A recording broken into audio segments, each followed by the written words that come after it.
Welcome everyone, my name is Jared Bornagle, and this is M&M Chat, a show where I sit down with members of the tabletop community to discuss anything and everything TTRPG related.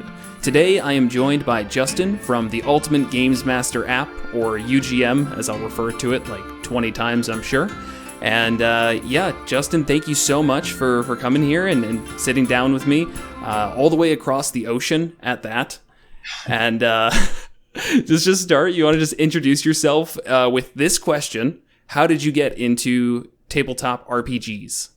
Well, tabletop RPGs, I started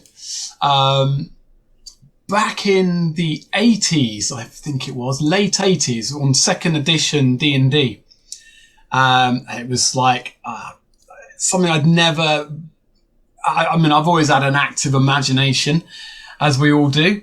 And I think getting involved in D&D or tabletop gaming, it gave me that kind of release to go wild with my imagination, but pretend it's real. It was amazing. I mean, at the time I was probably, I was 9 or 10 years old. And that was my first kind of introduction into it, was with 2nd edition D&D. And then from that, I was a player mainly, but I still had my DM's guide, and I'd read it cover to cover as a little kid, you know, going through it all and sort of just seeing all the different combinations of things you can be doing with it. And at the time, I think, I was about, like me and maybe 2 others had an interest in it. So we never really got going properly, which was a shame. And then it went on hiatus for 10, 15 years, maybe even 20 years. And I picked it up again when I've always been a software developer, and the guys in my company, we all thought, what should we do with a hobby? You know, what can we do as a bit of fun? And right. We came up with, let's dig out D&D again and have see how we get on with that. And we've now been playing for 5 odd years as a group, and picked it up on 5th edition, bought all the books again. Right.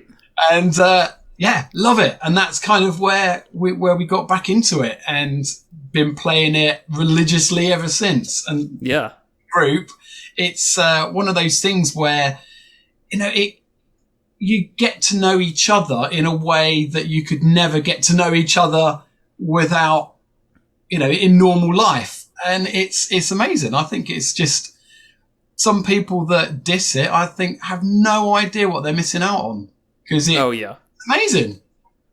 So, yeah, you're preaching to the choir there. Yeah, and I think everybody listening will agree on that one.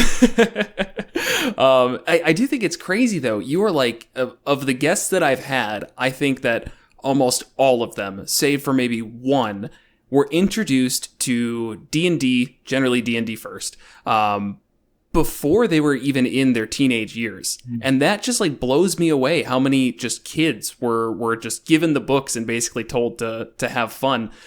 So who initially introduced you to it, or did you just like find the book in a dumpster and went from there? It was a long time. Yeah, it's a long time ago now, but from what I remember, nobody introduced me to it. I was the first of my friends that got involved in it. And I think I saved up my money and bought, I've still got them in my bookcase. I got the DM guide, Player's Handbook, Unearthed Arcana, and something else. I can't remember what the 4th one was. But, I just saved up my money, did chores around the house for my parents, and bought. So there was. I didn't buy the books, but I probably got my dad or my mum to buy the books for me. And it's like amazing. Or I might have got them as a Christmas present. I can't remember now. But, either way, it was a personal interest that you found it and it resonated with you. Yeah. Well, that's awesome. Nowadays, you said you've been playing with the same group for 5 years. Is a lot of that time spent DMing or as a player? I'm the DM of my group. I've got 2 groups. I've got one which is my work colleagues and my wife. And my second group is my kids. Oh, That's awesome. So you're able to introduce them to the hobby now. Getting them into it at an early age, and they love it. They really, really enjoy it. And my adult group as well love it. You know, it's our look forward to Saturday night. It's just one of those things. With COVID, it's a bit weird because we're unable to actually meet in the house anymore. But one of my players, one of my business partners, my art director, he lives in Germany, so he doesn't live anywhere near us anyway. So he's always joined us on Zoom, and but the rest of us have always been around the table, and it's a bit strange to not be doing that. But yeah. The kids love it. They're involved in it. I'm DMing for them as well, but I've based theirs a bit differently. Theirs is a bit more. Do you remember the D&D cartoon? Yes. Yeah. I've based it in that realm. So they get to meet the characters from the TV show, and and they love it. And they're like, oh, it's them, oh my goodness. And if you don't have time to prep, it's really easy just to pull up an episode synopsis and be like, we're doing that. Character out of that, yeah. That's great. And for the adult game, what are you running? Are you doing like a module, or is it homebrew? Yeah, well, I introduced the game to them with the Lost Mines module. Great one. And it was brilliant. It sucked them in. It's very easy to pick up for a newbie that never played before. And obviously you start with, session 0, level 1 characters, and everything goes from there. And it doesn't open the world for them to get lost in. It's not linear, but it always eases them in the right direction. Right. They get to meet a dragon like within the first couple of chapters, and it's like, gonna die. PK when you started. But yeah, I did that. That took us probably about a year to do, I think. Did that. They won that. They wouldn't leave without having statues erected in their honour. So that was quite good fun. And from there, I did a few one-shots that I made up. And then there was the next one-shot was I based it on the Lord of the Rings world, and they played the bad guys. But they played bad guys that had been possessed by the good guys to have to help the good guys without actually meeting them. So I kind of mirrored the movie, but they had to be a step ahead. And you had the like Gandalf and all that lot were like a few steps behind them, all the way round. And they were kind of putting things into place that then the movies pick up on. So it's quite in very in depth, but this one shot turned into about 18 months because they loved their characters so much. They really got into it. I mean, one of them was a troll. One of them was Urukai. It was really good fun, and it was like something that they could all relate to because obviously they've all seen the Lord of the Rings movies, right? And like they were going through the mines, and just behind them you had like the party coming behind them. And like they knew that if the party found them, they would just get annihilated because they wouldn't know that they're good guys or bad guys or whatever. So it was interesting. It was really interesting. Yeah, that's a like total turn of any style I've seen before, because they're not running away from the bad guys. They're running away from the good guys because the good guys are going to think they're bad guys, and it's a really complicated situation. but they're on a mission from who's it? It's London, Galandrim, I think, the elf. Sure. And she gave them the task to go to do stuff, but to do that they had to be ahead of the party to pave the way. Otherwise, the party would have got killed. So right. It was really interesting. It was good. But yeah, like I say, it turned into about 18 months of a one-shot. Yeah, that's really interesting. And I like that idea even more just because it puts the importance of their mission almost less on what they do. Like they're the sleeper agents, the ones that don't get all the glory, but they recognize how important their task is. Yeah. And in the end, I think we finished it... where was it? Helm's Deep, the big fight at Helm's Deep. And yeah, they they got there, they did the business, they sorted everything out, and then the possession left them, and they rejoined Helm's Deep and went on the charge as bad guys. So and that's where our story ended. So their characters had done their role in the campaign, and the rest is what we see in the movies. So yeah. So when you finished that out, was it that, like, I guess, what was the final encounter? I'm so interested in this. Was it like just they left and it was like, okay, and then the battle happened? Or was it like their spirits left and they maintained the bodies and just got a gloriful death? There was the very main encounter was that there was a certain really bad wizard shaman kind of thing. I mean, this was quite a while ago now, and he was at Helm's Deep, and they needed to get rid of him. Otherwise, he would have turned the tides on the battle. Sure. And then everyone, it would have all gone wrong. So they took him out. Almost, I think 2 of them actually died doing it. And the chieftain, which was the Urukai of our party, he ended up, the possession left him, and then his character then just rejoined the bad guys on the charge to Helm's Deep. And the troll, who was Brutemeyer, he didn't leave, and he wanted to stay good, and he just left and went up the mountains and it's left the battle, and he was the only one left standing at the end to kind of tell the tale of the party. And it was great. It was really, really good, and they loved it. Yeah. Amazing. That's wonderful. I really like that idea of just taking the established story and using that as a framework. And it seems like you've done that now in 2 different ways, both with the D&D show and the Lord of the Rings. So you've got a bit of a style to you, don't you? Well, I like that because then they know they've got a vested interest in the world. They kind of have a better idea of what's happening, and if they've seen the movie, they know the importance of their mission. Because if they don't get there, the ring's never going to make it to get destroyed, and right, all going to go wrong. And then the current campaign, we're doing the Tyranny of Dragons, very, very hacked version of it.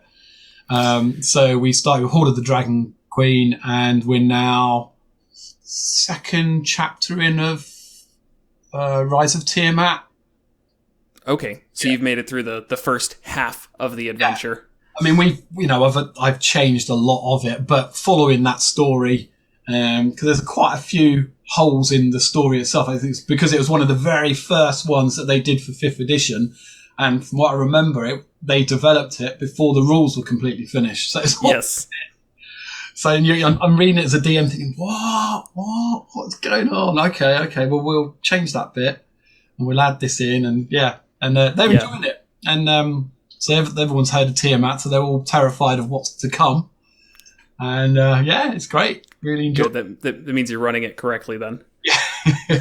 So when I actually first got into Dungeons & Dragons, that was the first module that I played. And I remember just thinking, after a year and a half or so, like the time it took us to get through both sets, it's just like, man, our DM is a jerk. He's a huge jerk. And now, as I then got more ingrained in the community, it was like, no, the module was horrible. And my DM was a jerk. It's a difficult one to work with in some respects. It's got a great story, but the underlying story behind the whole thing is great. They've got to get there and do the stuff and stop the rise and all this stuff. But I find there's a lot of missing steps between the whole thing. It's like, yes, here, why we go into there? What's the point in that? So I'm having to write in little one-shots to kind of tie it all together more. Right. And it's going down fine, and it's working so far. Like I say, we've still got probably a good 6 months left of Rise of Tiamat, unless they TPK. In which case, you never know. Yeah. But it's good. They're enjoying it, and I think we've patched up some of the holes in it that are actually in the campaign itself. Well, that's good. That's good to hear.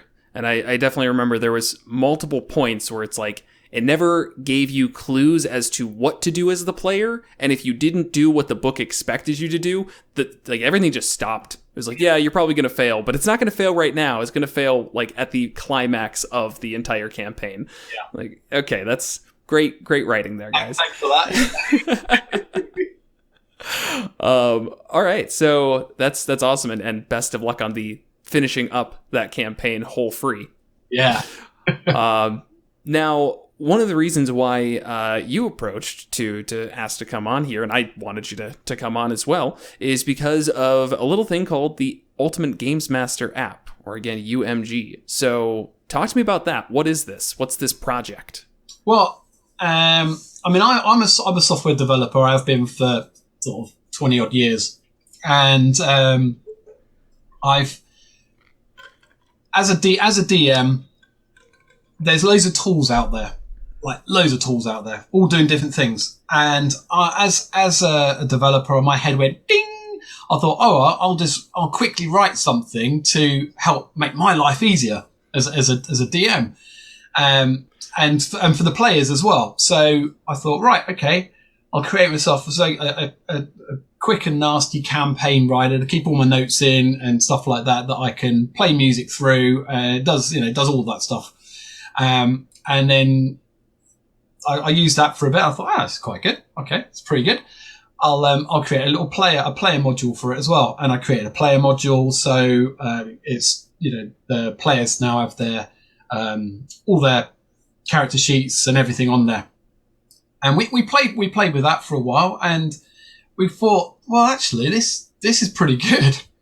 So why not do, put a bit of time and effort into this and take it to market and to see what we can do with it. So fast forward about 18 months of working solidly on it, and we've created the Ultimate Games Master, UGM, which is a fully fledged character sheet, everything that the player could ever want. Has all any compendium you want in there, full homebrew capabilities that you can put into there.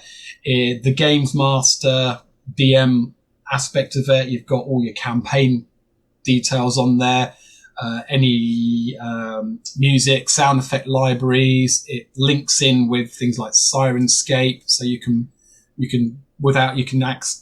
control Sirenscape without leaving your GM screen, or you can just import your own MP3s, WAVs, or whatever you like to use. It had, like I say, it's got the fully fledged campaign editor, which has an absolute bucket load of different tools on it, from like your normal story kind of text boxes to including images that you can send to your players that appear on their character sheets and go into their inventory, maps that they can, things that they find, you can then throw it down to the player and they can inspect it properly. Things like if they don't know the language of the thing they found, they can't read it properly on their player screen. That's really neat. Okay, so let me make sure I got that right. So like when you are writing out some text, you could specify like this is a note for the players and it's in Dwarvish. And then you can send it out to everybody, and if they have Dwarvish selected, then they can read it. Otherwise, it's just scrambled. Yeah, that's it. So it just makes it a bit more interesting. So if there's one player that does read the particular language, they can read it. If they can't, they can't. They go, well, can anyone read this? And I can read it. Oh, brilliant. There we go. So it gives that kind of element to it, which is a bit of fun. You've also, got like I said, you can, if they've come across a map or something, you can send that down to the player. So they've got all this, so they can just recall it whenever they want. And the difference between, what we do and what's already out there is ours is an actual app itself. It's not a web browser based thing. So we've got complete control over anything that works in it. Everything is networked. And also because it's an app, the data is all local to you. So there's nothing stored anywhere else. You have everything that you want locally. So there's nothing to stop you going out in the middle of a field and playing a game of D&D with no reception. Yeah, that's the true ultimate immersion experience, is going into a dungeon for your dungeon dive. Yeah, exactly. I mean, we've spoken to a few people that do things in like castles. They go to a castle and they have a night out in a castle and play D&D. Obviously, there's no Wi-Fi in a castle, right? Which and it's ideal. And then you've got also things like LAN play on it as well. So if you've got a router in your that's all right. We'll excuse the accent. in your house, but you don't have internet access. Maybe your internet provider's gone down. Doesn't matter, because you've got everything is connectable with each other. So you send a player updates the HP, it updates on the DMs.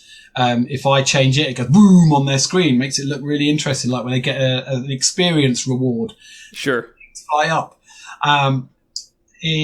On the GM side, you've also got a complete encounter initiative system, so you can see at a glance exactly what's going on, go into the monster, go into the characters, know exactly where you are. There's trading as well, so you can trade with each other, items, or barter with each other. So we can have this, but I want that. So you can do that with NPCs as well, which is quite fun. That's pretty neat. Yeah, so there's like so many different controls. Let's have a look. Right, so you've got overviews, encounter, experiences, loot, ability checks. They can find clues, images, maps. There's interest points as a DM that you can have in a room or something, so that people can, if they're looking around, what kind of things they can find. Puzzles, quests.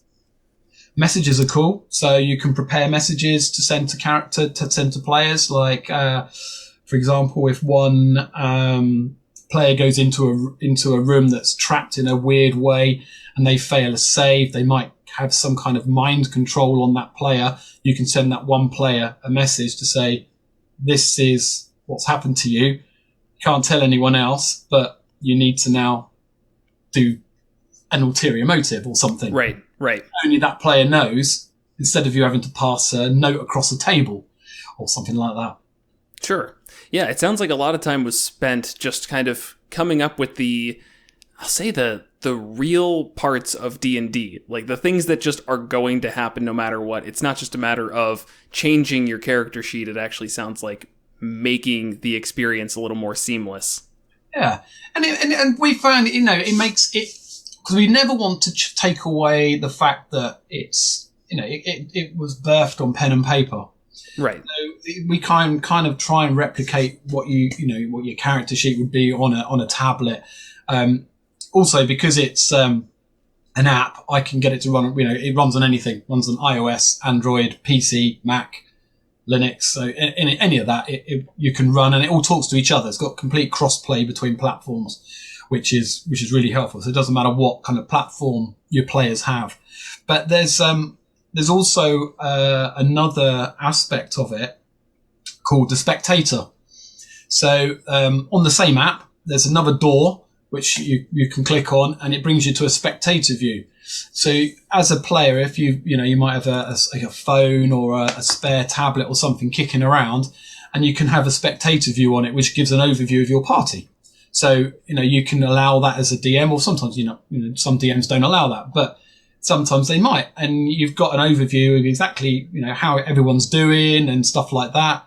And as the DM, I've got control of the spectator screen myself, so I've got a complete overview of all the characters, but I also have a complete overview, so I can see what they've got in their inventory, what magic slots they've got left, and all this stuff. So in theory, could the DM then, like if they've got a map that they want to share with not just the party, could they also send that to the spectator? Yeah. Okay.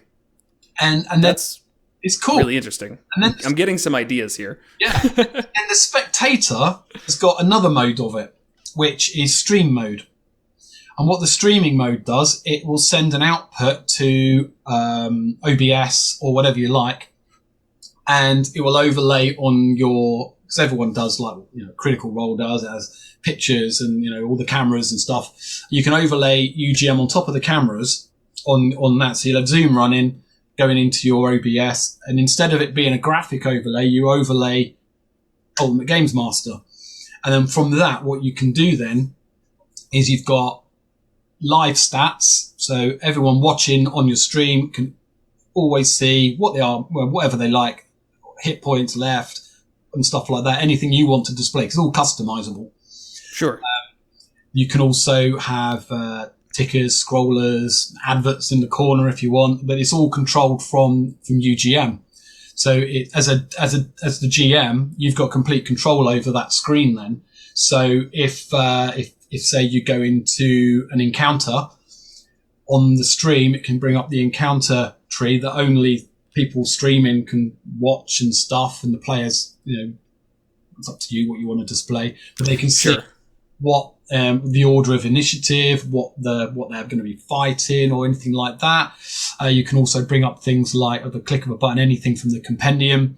So if we're talking about a particular sword, I can click a button and it will bring it up nice and big, or wherever you like it on your spectator screen, and which then goes out to your stream. So people watching it, they can see what you're talking about without you having to hunt around for an image to stick it on OBS and all this. It's all controlled from UGM. So you can say, okay, go to my compendium, click that, right, there it is. And it's automatically thrown up on their screen.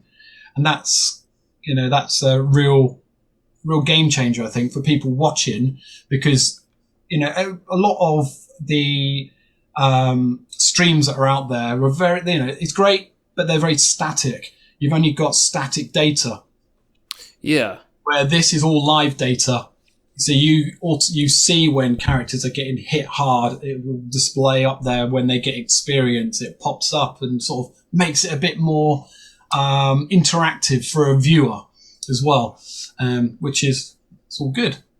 Yeah, no, I mean, really, that's actually, I feel like when I am sitting and watching Critical Role, like, the other 75% of the TTRPG community or whatever that watches them at this point, I have many times where I'm like, oh, they're talking about this magic item, and is that a real magic item? And then I'll, go to wherever and start searching and, want to know about stats or whatever they're fighting. And, all of that information is stuff that as a viewer would 100% make me more engaged and like want to, keep watching and paying actual attention instead of it just being kind of background noise. I did not know about any of that before having you on, but I'm interested in that. That's awesome. Yeah, and that's kind of where it's gone in that 18 months. And then we took an early beta version of it to the UK Games Expo, which is the biggest Games Expo in our country, and people loved what they saw, and it was very raw at the time of what it was. And then we took it again in 2019. That's right. We thought, well, we're going to go big this time. So we took the app as it was. It was still, it was still in beta, and everyone really, really liked what they saw, and they're like, wow, I can see how this can work. I can see how we can use this in our group. And we made a dragon to take with us, which was massive. That was fun. So people liked having their photos taken with the dragon as well. Oh, that's awesome. How did you get that, or make it, or what? Our lead artist made that. He because obviously he lives in Germany, so he came over.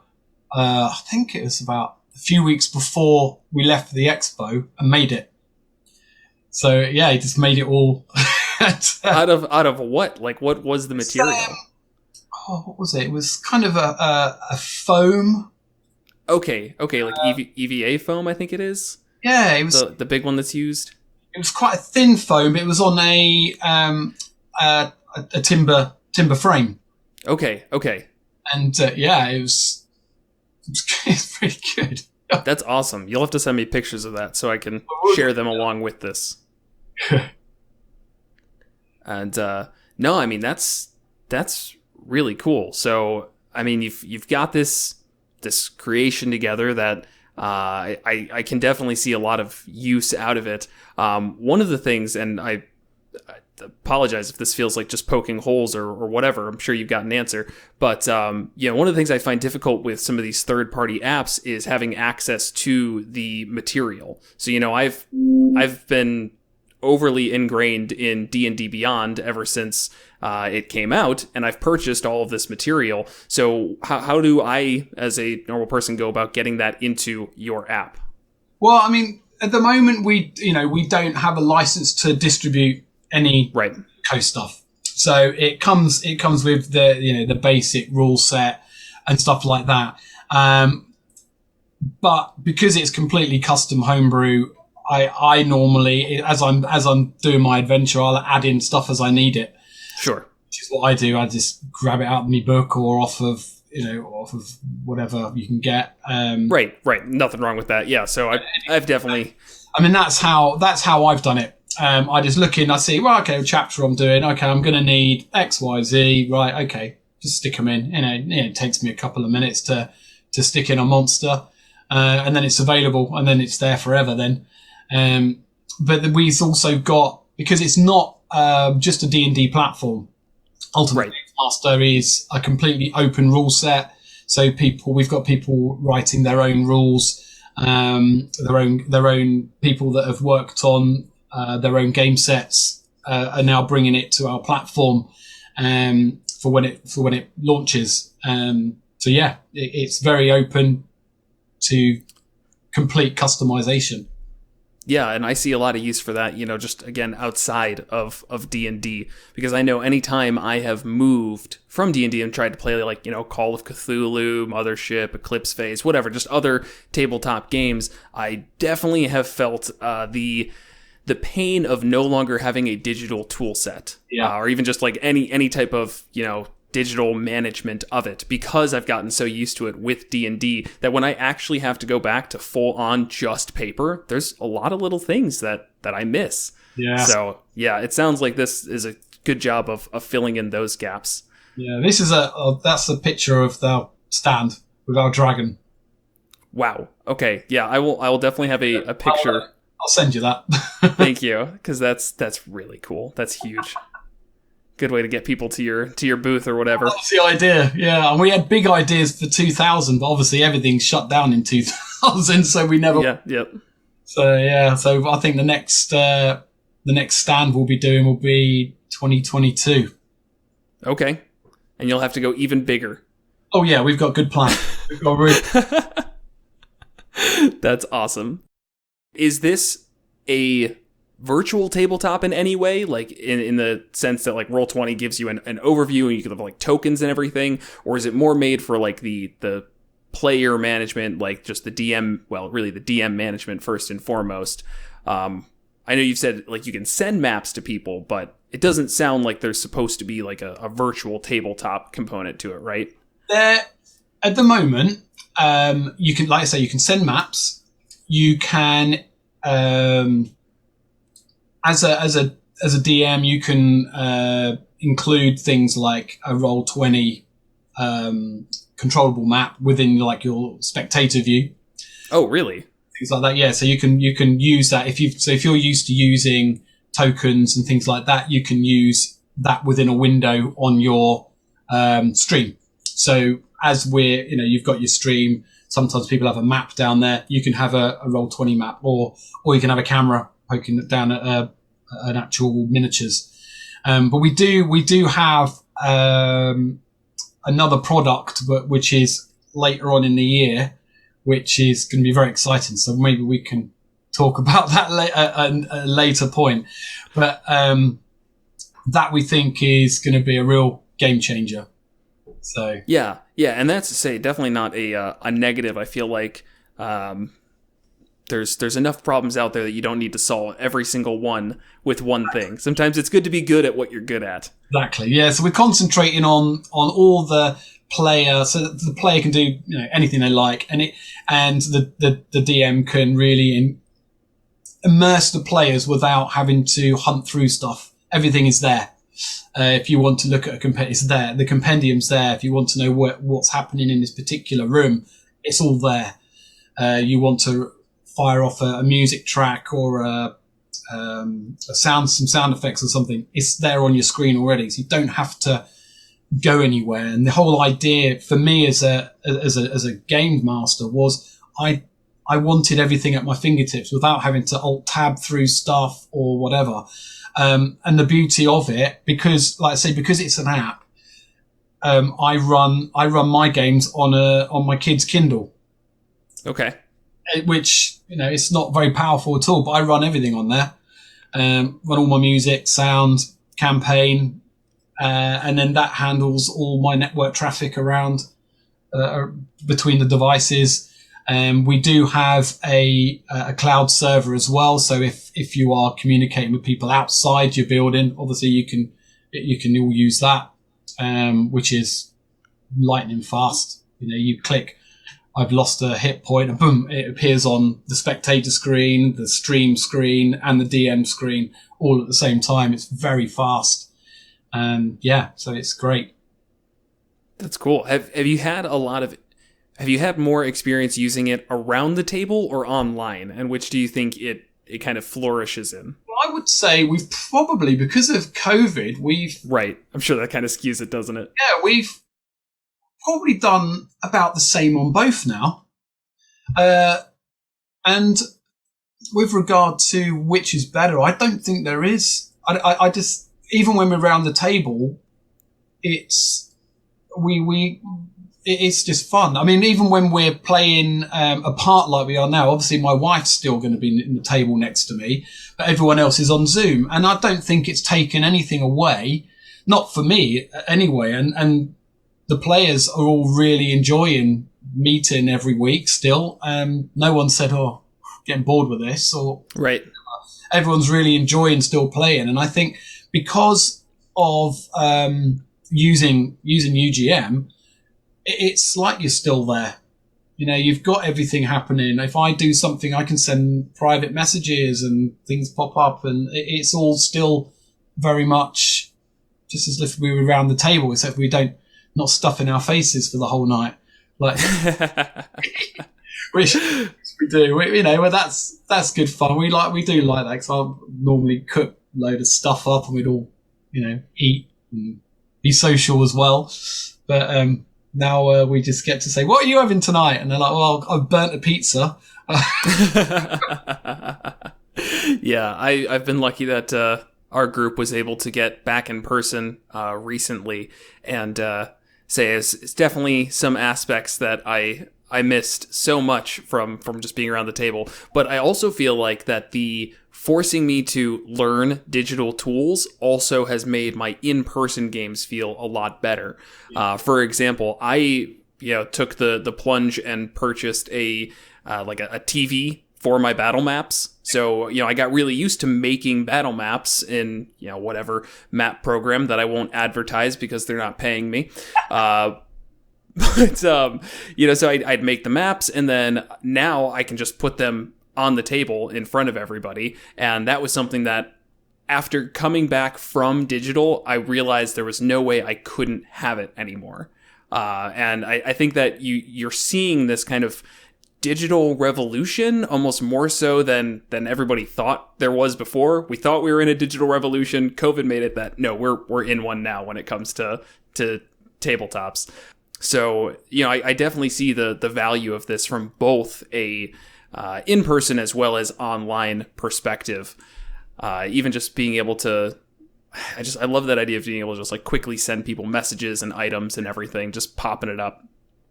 The other fun, I think the thing that's quite fun that we find is when they loot a room, for example, they kill a room. And the way that UGM works is, if a goblin is fighting with a dagger, he'll always drop a dagger. You know, Okay. When you choose to loot the room, there's like quite a lot of stuff that you can go through, and the players have all got, you know, it pops up on their screen, everything that's available. When there's gold, it's like click, click, click. Everyone's trying to steal the gold before anyone.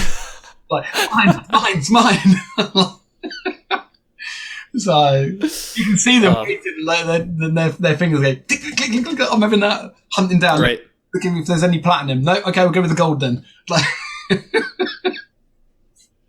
that's great. That's great.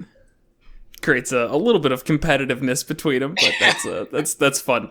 Especially as like I don't know if that's like a toggle of like, okay, you've now looted the room. Here's all of the available items, but I could definitely see that being like a mad dash. And another fun aspect is like when two people maybe, or one person opens a chest and they're like over the other side of the room, they get to loot the chest on their own. And they'll take what's in the. No one else knows what's in the chest, so they can see what's. Oh, I'll have that. And then the other place says, so what was in the chest? Oh, not much.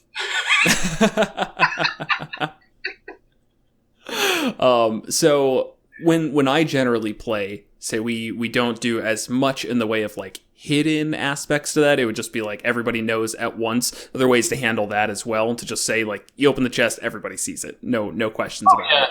As a GM, you choose who, you know, you got a little box that pops up and you just say, okay, everyone, it's open. There you go. But it's sometimes fun if someone's in another room sure. and they've looted something that no one else would actually know about because they weren't there. So it's quite good to be able to do that sometimes. But when they loot a room, you just say, everyone, take it, loot the place. And man, I keep thinking more and more about this the streaming opportunities, because it's so interesting to me what you can do with that spectator mode. Even, you know, just for an example that I'm sure, again, a lot of people will relate to, in Critical Role, for example, there are often times where the DM will go and whisper something to a player, meaning they get up and will whisper it to them in person. And of course, the audience has no idea what is being said there because it's not picked up, and nor does the rest of the table. Having something like a spectator mode means I'm just going to shoot that down to the spectators so that the entire, you know, community can see it, but the people at the table are still left to their own devices. That's right. Yeah, it just, that's the reason we did it. It was really from watching things like Critical Role, and sometimes you don't know what's going on, and it's just right. The audience have a better idea, so they, you know, they feel they feel a part of it, and you know they're not just on the journey with the adventurers. They feel like they're actually there with them, you know, because they can see some of the stuff that's happening. They can see what items they're talking about. They can get information about the encounter that's happening. It just makes it more fun for a viewer.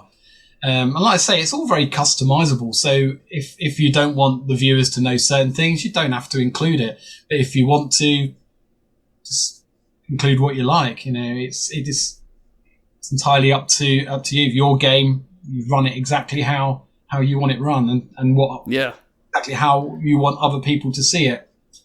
It just gives that little bit more, less things to do. Like as you probably know, running. Because you stream games as well. I don't stream literally once, but I play enough. Yeah, but it's having to operate a software like OBS to do your streaming, having to worry about something that's doing your sound, another thing that's got your campaign notes on it, where you can just do it all from one place, and you know that okay, that's. If I click that, I know it's gonna appear over there. It's done that, and it just takes that worry away from having and things like I spoke to someone the other day that does kind of puzzles. It does a lot of puzzle stuff with their players, and they program it completely into OBS. I'm like, whoa, that is just insane, because having to click and activate certain layers and just to show certain bits of this puzzle that they're finding out. And I'm like, wow, that's dedication. Yeah. where as you know, using UGM, you've got access to everything. You can just do it all from your touch screen, boom, boom, boom, boom, boom, and it's going to appear over here. and it's going to appear down to your players. Okay, they've discovered that. Click, boom, it appears on their screen. Oh, wow, that's what it meant. Okay, great. And it just makes life as a DM. Doesn't this make it easier? Because obviously it does make it easier, but it enables me to just really concentrate on immersing the players without me having to fiddle around with hardware and software. Right. Because I want to tell a story. I don't want to be in control of 101 buttons. I've got, right, we're in this area. It's on my screen. If there's a bit to read, I can click it and it comes up as an auto cue, which travels nicely, and I can read that bit as if I have to. Or I just got access to everything in that area, all up, just on the corner there, and I can go, okay, yeah, I know what's going on, and I can just concentrate on telling the story and immersing the players in the game, and that's what it's all about. Being a games master is telling the story. Right. It's been interesting over the last couple of years, at least in my own personal journey as a DM. When things first started, there was just an expectation of a lot of downtime. And, when it's time to set up an encounter, all right, everybody, take a bathroom break, grab a snack, whatever, because I need to draw a map. I need to find minis. I need to write out the stat blocks in a way that I can keep track of everything. And I think that recently, again, with this idea of a digital revolution, there's been such a move towards making DMing almost more, well, it always has been, but making it more of a production, in that, you've got the music that you have to manage. You've got the everything that you have to manage in one way or another. And anything that makes that easier and lets you spend time on the production aspect of it, of the fun of it, just seems like a major benefit, in my opinion. Yeah, definitely. And it just takes the edge off of having to worry about so much different bits and pieces. You can just sit there and have fun, because sometimes, as you know, being a DM can be stressful at times. It can be really stressful. Always. Does it ever stop being stressful? When does the fun start? Yeah. and I always remember before I did the app, I think one of the big things that made me want to write the app was that I like big encounters, and trying to do that without anything managing it is just a nightmare. Right. Well, the other day we did, this is another offshoot of Rise of Tiamat that doesn't exist in there. They decided to go on a pirate hunt for some reason. They got attacked by a pirate, and they thought, well, we're going to follow him back and see where his base is. I was like, okay, we'll call it a night there. I'll go away. And thankfully it was at the end of the night. So I was like, right, brilliant. Well, next session, we're going on a pirate hunt. In the meantime, I'm finding, doing a map and stuff and putting it all together. And the actual, we got to meet and they got to go to the pirate. The first thing was easy. They go on, find this island and had a secret cave in there, which led down to a pirate base. And in the pirate base was about 70 pirates, stuff like that. And roll initiative and see you next week. Exactly. But using this, I click a button, all the initiative's done. It does it automatically, and it doesn't use the normal random generator that you would get on a machine, which can be predictable. It uses a special one that's based on things going on in the sky. It's really bizarre. Okay. Which is really strange, but it does give you a completely and utterly random generation. So click a button, everyone is generated.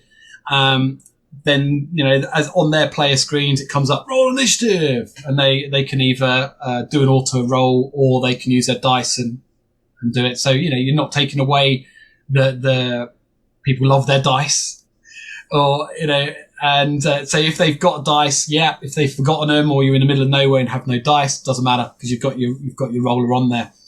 And that just plonks them into the initiative tree. But then you've also got things like reinforcements. So you can say, okay, well, in round 3, there's XYZ is going to come along. And then in round 5, Big Bad's going to come along. and that's all automatically. So as you get to the end of each round, if there's reinforcements, it comes up on my screen. Reinforcements arrived. Who's coming? Okay. And they're automatically put into the initiative tree. So this makes things really quick, and fun. So there's no more having to, what's he doing? Oh, what's that? Oh, God, where's he? What's going on? Oh, I've got to roll for half an hour while right. an initiative for everybody. Or you can group them. That's the other thing. If people don't like having to do things individually, they just group them. You can say, okay, we're going to do these pirates in groups of 5. Boom, boom, boom, boom, boom. So each one is a group of 5. And you run it how you want. As a DM, it's up to you. I quite like rolling individually because I know I can do things quickly. I feel like I've got speed down, but to that extent of 70 different pirates, yeah, I'm grouping them. They came in, some of those came in reinforcements, so I knew I was dealing with all of them at the same time. They were like in the other parts of the base that were going to be working their way after the alarm was sounded and stuff like that. But it just makes things really quick. And I made sure that the first lot of pirates were like cannon fodder. So, right, wizard comes in, I cast fireball, boom, and that's like half of them gone. So it makes it really nice and easy and fun for them because they're just popping them off like there's no tomorrow and they're all just dying. And then the reinforcements arrive and they're a bit tougher. And they're like, oh, these guys, we've just like wasted all of our spell slots on these like grunts kind of thing. Right. They've got the big bads come in and it's like, okay, we've now got to think imaginatively to try and get out of this. They made it, so it wasn't all bad. Right. Then we had a few went down, but got brought back again. So no, I get that and say I love those types of encounters where you do just have a lot of enemies because it's a common topic of conversation, especially in 5th edition. The one that I'm most familiar with is that the amount of encounters you're supposed to have within a day is a very odd amount with what is listed in the DMG or Player's Handbook, whatever, where it's like 6 to 8 encounters per day is what you're expected to have, with some short rests in between, yada, yada, yada. But realistically, people have 1, maybe 2 pretty large encounters instead. So resource drains can be very difficult. I like the idea of bringing in more as the battle goes on, but as you've pointed out a couple of times here, it can feel like a slog, and it just ruins the flow of the battle, which is something that's super important to me to just keep moving. Yeah, definitely. And I think that, that's the way. You've got to try and make it so it doesn't feel like a slog. Right. Because I think, because you don't want to have a whole session. Okay, here we go. Right. Where, my group do like a bit of an encounter, but I know what you mean. 6 to 8 in a day is crazy. We do 1, sometimes none. It depends on what it depends on the story, doesn't it? It's sometimes if you're reading through a module, they can't move without you having to roll on an encounter table. Like, right, wouldn't happen. You wouldn't. Oh, there's bandits. Oh, kill them. Right. 2 seconds down the road, more bandits. Oh, there's more. It's like, oh wow, we're really having fun killing these just, defenseless people more or less at this point. Yeah, that's it. It's about making it fun and the main thing. And as long as everyone's having fun, right, must be doing something right, just keep going. Yep. I mean, you expect a big bad to take a while to kill, which you do, because that's what they're there for. Right. But, yeah. Looping it back around to, I guess the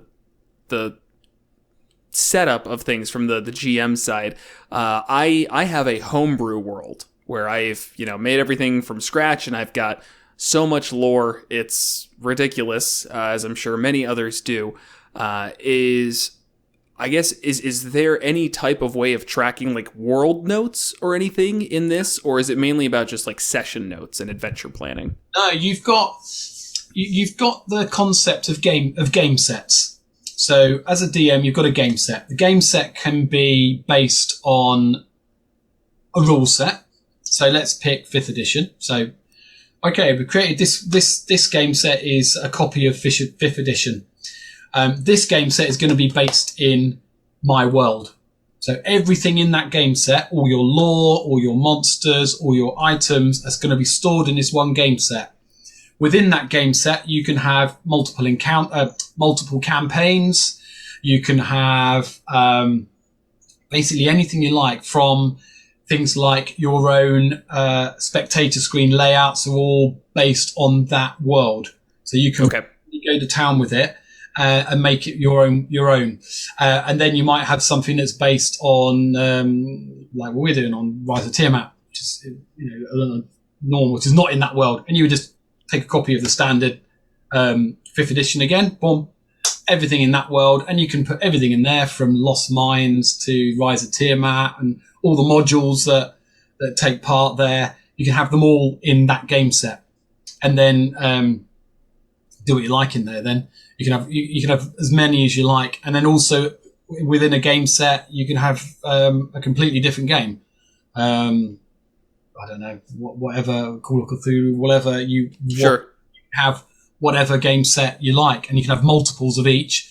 So obviously 5th edition you can have in your own world, you can have it in Wizards of the Coast world, you can have it another one in Tal'Dorei, wherever you like. So all your campaign notes, all of your world notes belong in that game set, which could be renamed as a world, and have everything there. Same with the players. These players are a part of this world. All these NPCs, all a part of this world. So all right, I'm going to be creating a new campaign. It's going to be in this world, and you've then automatically got access to all of your lore and everything you've created for that world before. And then let's just say, for example, you might have another group of players that you want to take part in that world. Well, right. Might not want to do it in the same game set because your players might have defeated loads of big bads that have gone now from that. You can just take a copy of that and then start them campaigns again if you wanted to do that with a completely different player set. We've designed it in that way, so it's very, very flexible. And because everything is local to you, if you've got a load of notes and stuff stored in different documents or Excel spreadsheets or whatever, our system is all based on JSON text files. So if you needed to import anything, just import it straight in, and you're good to go. So it's very open system. That's really interesting. I think I use a world manager that I've come to like, but I believe they let you export in a JSON file. So that'd be nice to be able to just move it on over, and just, clean up what needs to be cleaned up, because that's inevitable.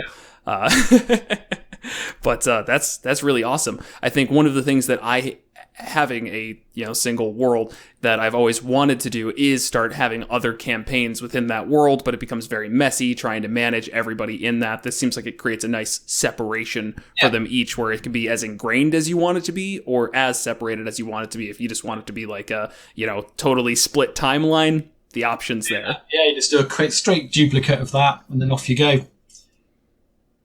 Man, that's interesting. I'm intrigued. You got me.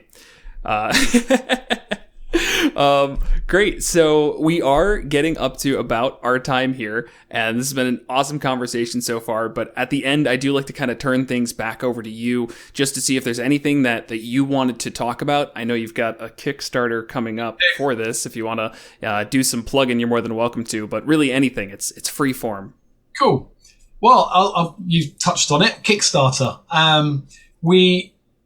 We're kickstarting to take the product out of beta, and that's going to be running at the end of July. So it's a bit unusual for this, because most Kickstarters are for a product that's like in their mind or something. It's very early to part of development, but we're kind of right at the other end of it. So we want to kickstart it out of beta, get it released as a part of that, and we're offering some great rewards as a part of that. But it will enable us to really put the last loads of time into it as a company to push that, get all the art properly finished,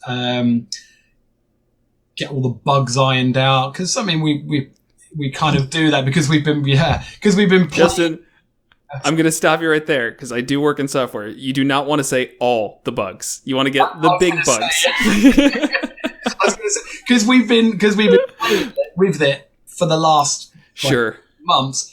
We fix stuff as we go. Whenever I add a new feature, I'll kind of work it into the story that I've got at the top. So I can test this part of it.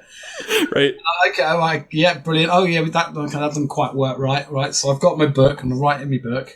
And so yeah, that's what the Kickstarter's for, is to get us out of beta, get it released, and yeah, get it into people. And so this is going to release in the next couple of days, I believe. So if somebody's excited about this right now, where are they going to go to track this? And maybe, I don't know if this is possible, even become a beta tester if you still have that open, or what you're doing there. Well, everyone that goes and pledges on our Kickstarter will get access to as it currently is, which is what we use on a weekly basis.